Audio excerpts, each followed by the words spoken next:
Sigue grabando. Allá. Ya, perfecto. Un ratito acá. Me parece que acá había un problema. Disculpe un ratito, jovencito, ¿ya? Ya. Un momentito, chicos, ¿ah? Quiero ya está, ya bacán. Estaba grabando acá la clase. Ya me van a disculpar un momentito. Ya, perfecto, aquí está. Ya. Ya está, ya. Ahora sí. Ya. Ya, vamos a la diapositiva.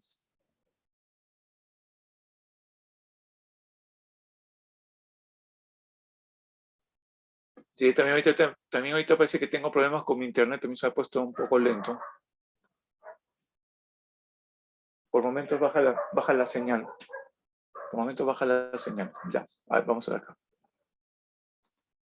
Ya, todos ven la diapositiva, ¿no es cierto? Ya. Entonces, como te repito, mientras se compraban los barcos en Inglaterra, ¿ya?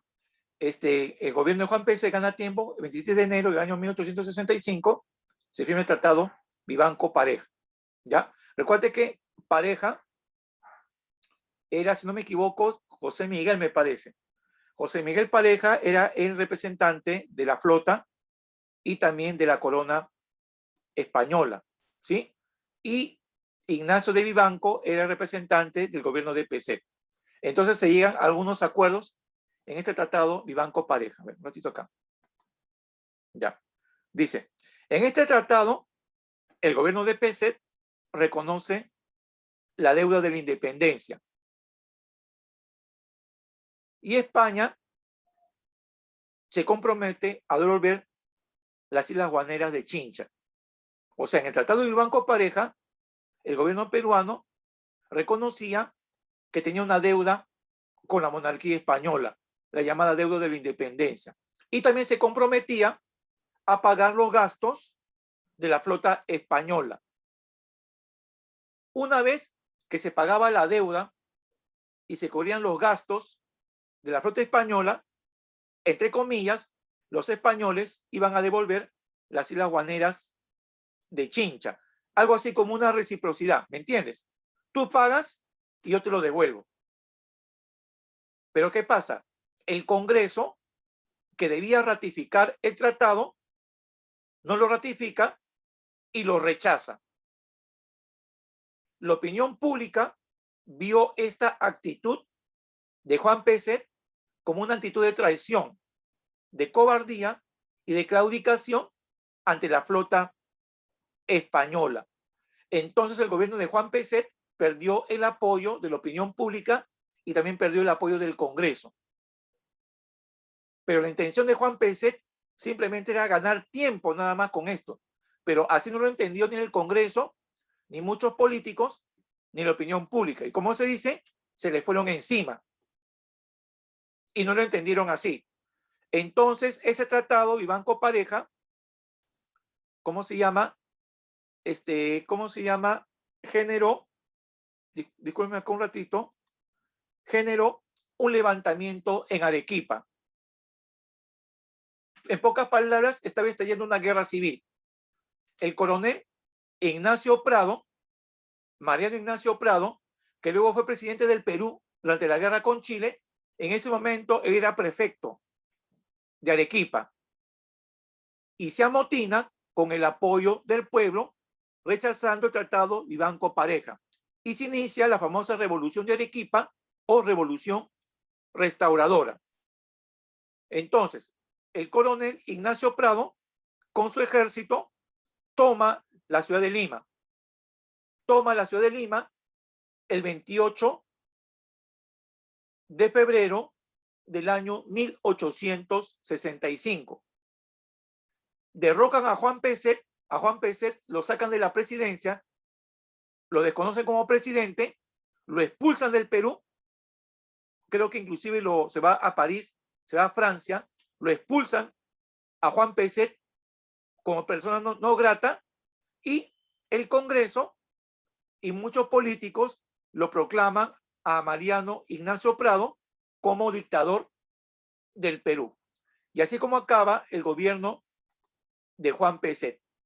¿Ok? Entonces, el 25 de noviembre del año 1865 se inicia la dictadura de Prado, luego del derrocamiento del gobierno de Juan Peset, que fue expulsado del Perú. ¿Ok? Ya. ¿Qué cosa es lo que hace la dictadura de Prado? El 14 de enero del año 1866, el gobierno peruano le declara la guerra a España. Le declara la guerra a España y desconoce el tratado Vivanco-Pareja. Lo que era un conflicto diplomático ahora se convertía en un conflicto militar. Entonces, el 14 de enero de 1866, la dictadura de Mariano Prado declara oficialmente la guerra contra España. Y la gente, el Congreso y los políticos aplaudieron, entre comillas, su actitud patriota, su actitud nacionalista, que estaba defendiendo la soberanía de nuestro país. Y la gente contenta apoya la dictadura de Prado, ¿no? ¿Qué más hace Prado? Forma una cuádruple alianza.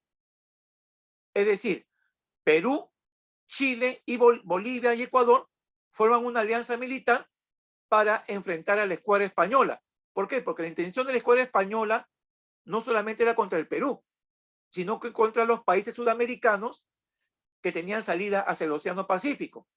Llámese Ecuador, llámese Chile y Bolivia, que en ese momento tenía salida al mar. Entonces, las escuadras de Perú, Chile, Bolivia y Ecuador, entre comillas, formaron una alianza, ¿no es cierto? Un solo bloque militar para enfrentar a la escuadra española. Por eso cuádruple alianza, porque habían 4 países: Perú, Chile, Bolivia y Ecuador. ¿Pero qué pasó? Bolivia no aportó barcos, hasta lo que yo conozco. Ecuador tampoco aportó barcos. Prácticamente esta flota estaba formada por barcos peruanos y barcos chilenos. O sea, prácticamente la flota peruana y la flota chilena es la que intervino directamente para enfrentarse a la flota española, a pesar que también era parte de eso Bolivia y Ecuador. El 7 de febrero de 1866, la escuadra peruano-chilena, disculpen, derrota a la flota española en el combate de Actao. ¿Ya? En el combate de Actao, la flota española es derrotada por la flota peruano-chilena. Luego la flota española bombardea el puerto chileno de Valparaíso.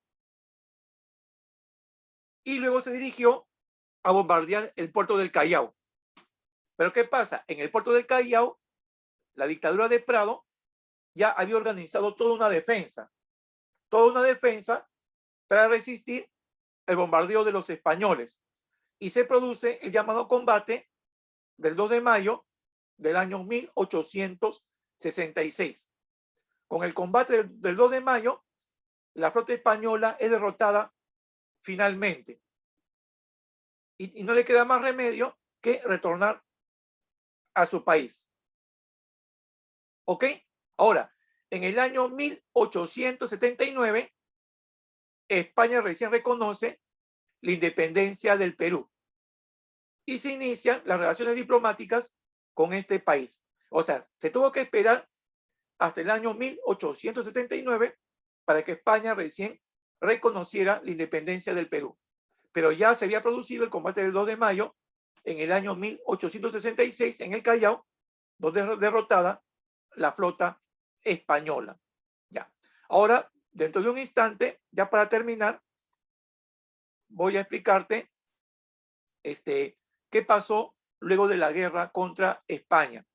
Nos referimos al gobierno del coronel José Balta, ya que es lo que vamos a ver a continuación. Ya. Voy a detenerme de nuevo un instante. Disculpe, jovencito, porque está un poco lenta la señal del internet. Ya. ¿Hasta que me han entendido todos? ¿Sí? Ya. Chicos, ¿qué cosa generó el Tratado Vivanco-Pareja? ¿Cuál fue la consecuencia del Tratado Vivanco-Pareja? La rebelión de Manuel Ignacio Prado. Correcto, muy bien. La rebelión, el levantamiento de Arequipa del coronel Mariano Ignacio Prado. Así es. Muy bien, la rebelión, la revolución de Arequipa o la revolución restauradora de Arequipa y estalla una guerra civil, ¿no? En el año 1865, que termina cuando el coronel Mariano Ignacio Prado y todas sus fuerzas ocupan la ciudad de Lima, renuncia Juan Antonio Peset y se ve obligado a dejar el país. Y a Mariano Ignacio Prado, correcto, muy jurado, lo convierte en el dictador del Perú. Ya.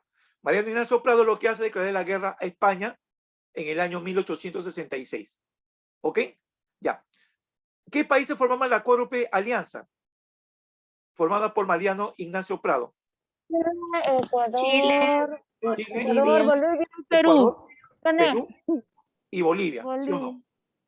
Así es.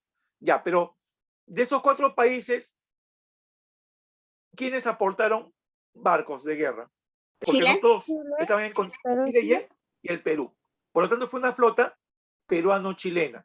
Ya, chicos, ¿cómo terminó la guerra contra España? ¿Cómo terminó?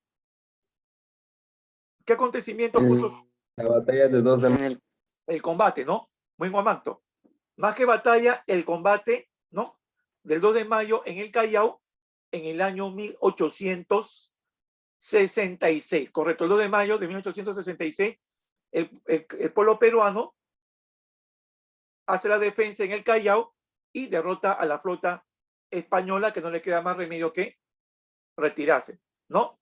Y meses atrás, la flota española había bombardeado el puerto chileno de Valparaíso y lo mismo quiso hacer con el Callao, pero ahí fracasaron. Ya. Dime, jovencitos, ¿en qué año recién España reconoce la independencia del Perú? En 1879. Correcto, recién España reconoce la independencia del Perú. El mismo año que estalla la guerra con Chile. Reconoce la independencia del Perú. Ya, muy bien. Ya, ahora voy a explicarte qué cosa pasó luego de la guerra contra España. Mucha atención.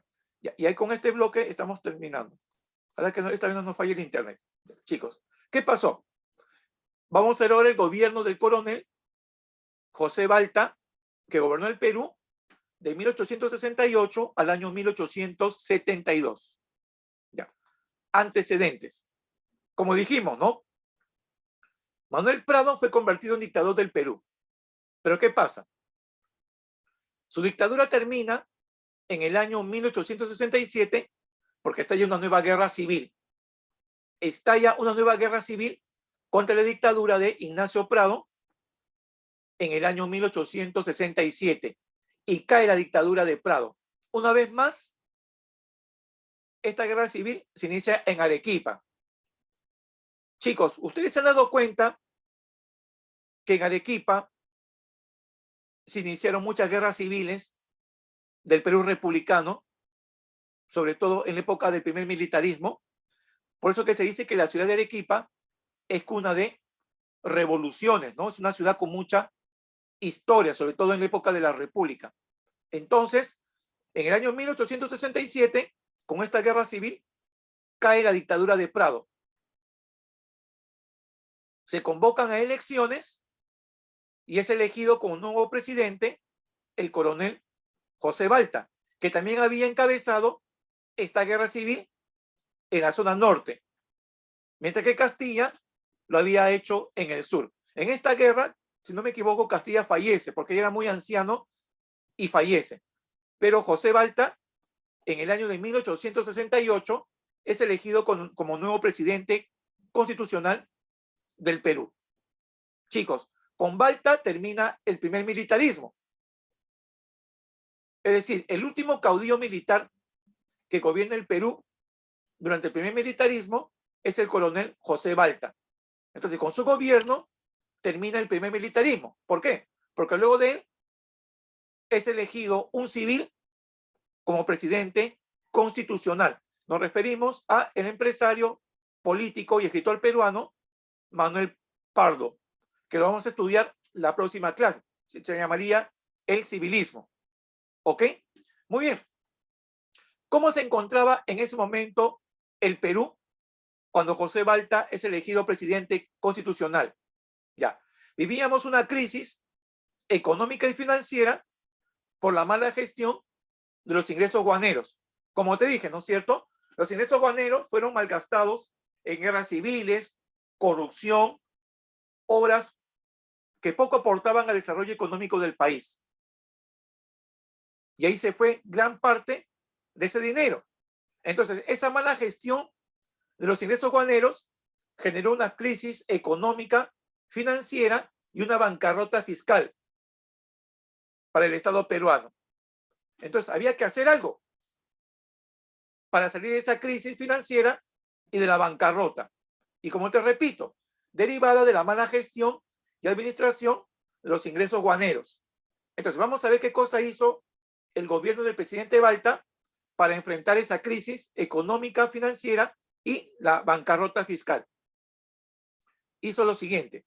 En el año 1869, jovencitos, en el año de 1869, el gobierno de Balta firma el contrato Dreyfus. ¿Te recuerdas que lo conversamos cuando vimos los tipos de venta del guano?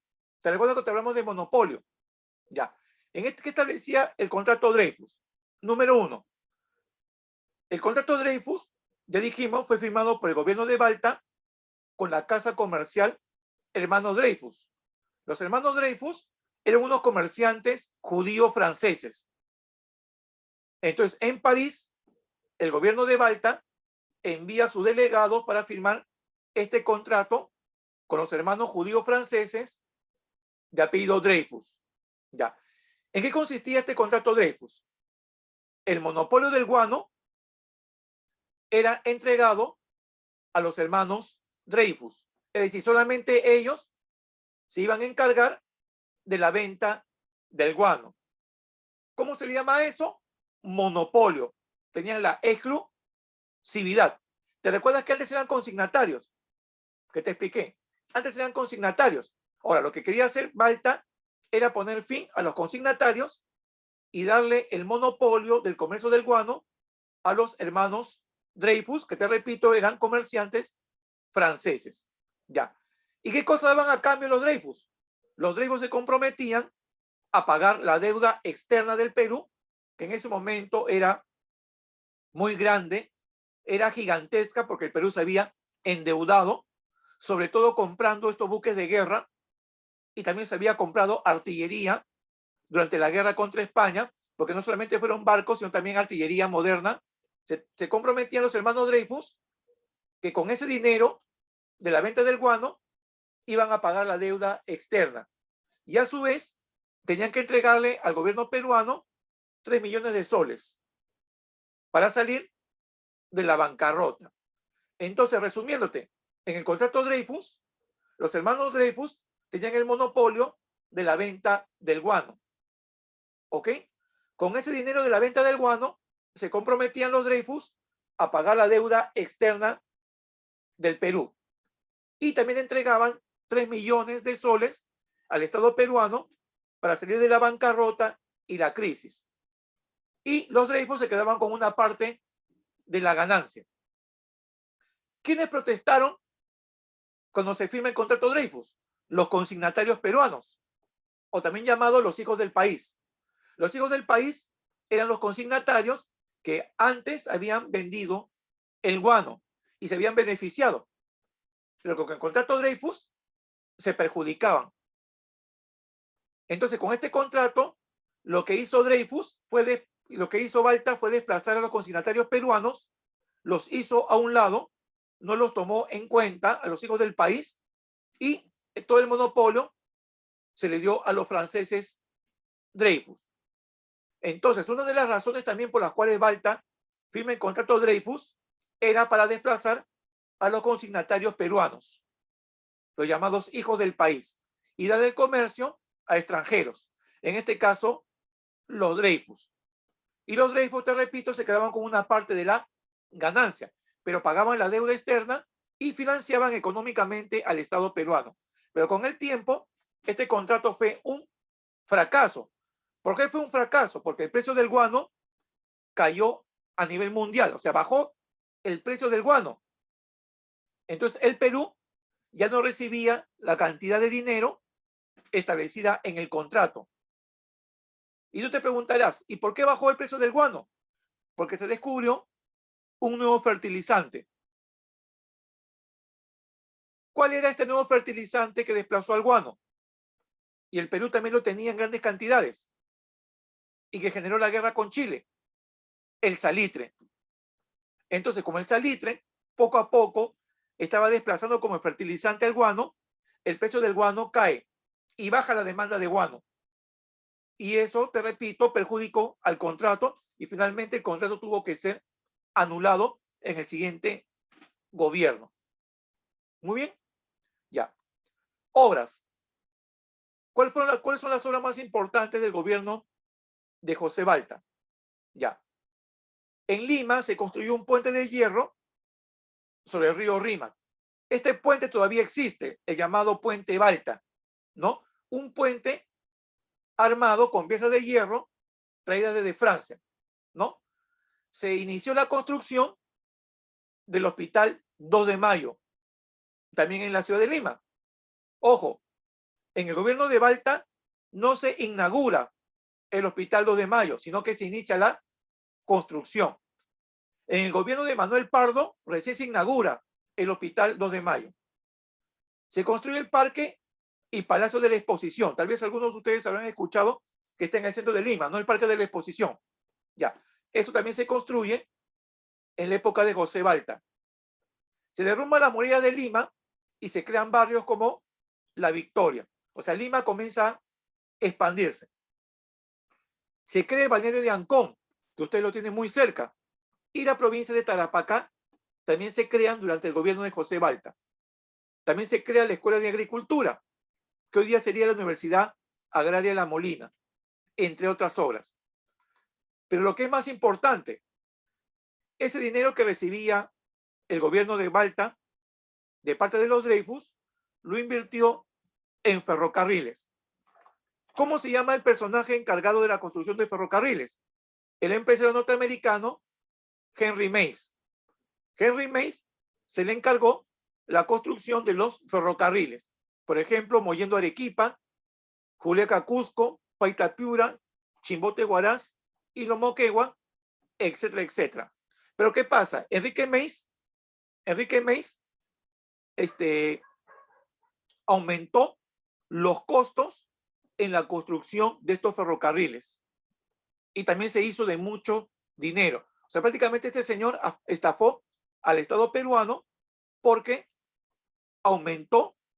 infló los gastos por la construcción de ferrocarriles. Por lo tanto, el Estado peruano tuvo que pagar más de lo que se había presupuestado para construir estos ferrocarriles. Y muchos de estos ferrocarriles terminaron como obras improductivas, porque poco o casi nada aportaron al desarrollo del país porque quedaron inconclusas.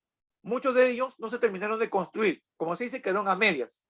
Otros gobiernos poco a poco los terminaron. Entonces Henry Mays prácticamente sorprendió al Estado peruano e hizo mucho dinero con la construcción de ferrocarriles que le encargó el gobierno de José Balta. Y por último, en el año 1872 se convocan elecciones. Y en estas elecciones gana un civil, ya no un militar. El civil que gana en estas elecciones fue el político Manuel Pardo. Manuel Pardo se convierte en el primer presidente civil constitucional del Perú. Pero ¿qué pasa? Un grupo de militares no aceptaba el triunfo de Manuel Pardo. No aceptan el triunfo de Manuel Pardo e inician una rebelión en Lima.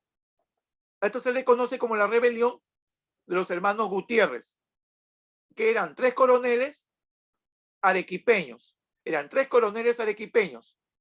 Se rebelan contra el gobierno de José Balta para impedir que Manuel Pardo, que había ganado las elecciones, se convirtiera en presidente constitucional. En esa rebelión es asesinado el presidente José Balta. Lo matan a Balta, los hermanos Gutiérrez. Y el pueblo enfurecido por el asesinato del presidente, asesinan o matan a los hermanos Gutiérrez. Y solamente uno logra escapar.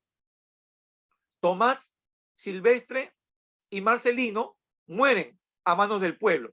Marceliano es el único que logra escapar, ¿no? Abandona el país con la justa.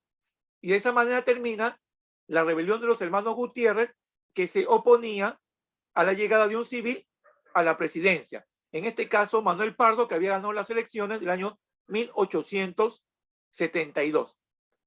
Por eso te dije, ¿no? Con José Balta termina el primer militarismo y se inicia el llamado primer civilismo, que lo vamos a ver la próxima clase.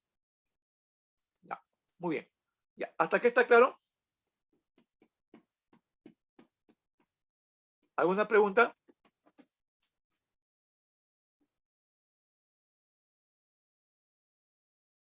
Ya. ¿Cómo se llama el contrato que se firma durante el gobierno de José Balta para la venta del guano? Dreyfus. Por el contrato Dreyfus, ¿no? ¿Quiénes fueron los más perjudicados? ¿Quiénes fueron los más perjudicados con la firma de este contrato? del país. Los consignatarios peruanos, ¿no? Los llamados hijos del país, los consignatarios peruanos. Ya, chicos, van a hacer ahorita lo siguiente. Me van a enviar inmediatamente su práctica calificada y luego envías tu tarea. Pero más que tarea es enviarme la evidencia de los documentos que te he enviado, ya sabes, impresos y pegados en tu cuaderno. Y eso es todo lo que tienes que hacer. ¿Ok? Ya, bueno, chicos, lo voy dejando y tienes ahorita para que lo envíes inmediatamente. Recuerda que la práctica es con tiempo, ¿ah? Fíjate, ¿hasta qué horas dice la práctica? A ver, ¿hasta qué horas he puesto la práctica? Hasta la 1, profe. Hasta la 1. Ya, yo lo voy a reprogramar y lo voy a poner hasta la 1:20. ¿Ya? Hasta la 1:20 tienes de plazo para que envíe la práctica. Ahorita lo voy a reprogramar. ¿Ya? Lo voy dejando, jovencitos. ¿Ya? Lo voy dejando para que ahorita envíen su práctica. ¿Ya? Eso sería todo por hoy. Nos vemos la próxima clase. ¿Ya? Chao. Nos vemos. Vayan enviando su práctica. ¿Ya? Ya nos vemos. Ahorita voy a reprogramar la práctica. Voy a cambiar la hora nada más. ¿Ya? Nos vemos. Cuídense, chicos. Chao. Lo voy dejando.